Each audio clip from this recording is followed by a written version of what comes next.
So let's start by entering information for 3 columns. So you have your students, student 1, 2, 3, and maybe whole class average or whatever else you're going to compare your students to.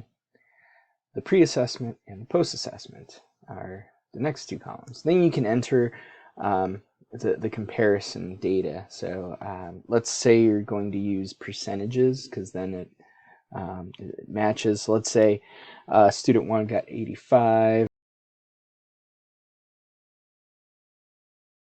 to 75. All right, so now you have data for a pre-assessment and post-assessment, and now we want to show it graphically.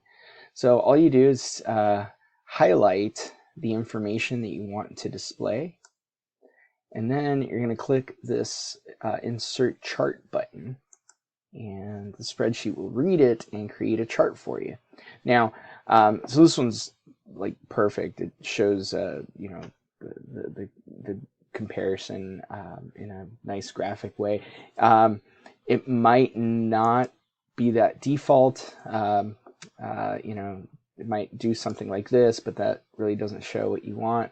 So you can change the type of graph over here. And really, you probably want this column chart. And then you can customize the colors. You know, like maybe the pre-assessment's going to be red. Oh, there you go.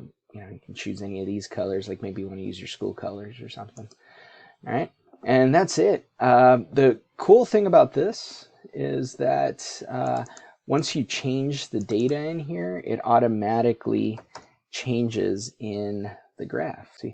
And if you want to add another column, you could do that again, you know, like right here, add extra assessment.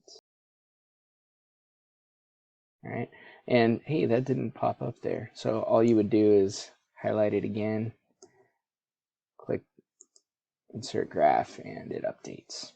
All right, now I can go in here and click copy chart.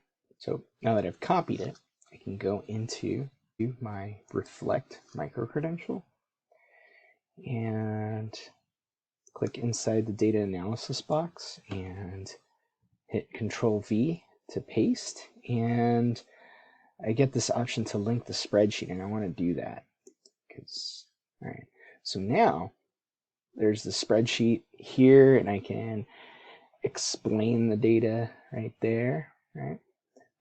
But if I have any adjustments to make, like let's say I don't want to include that extra assessment, I can go back here and delete that information and see how the graph was updated.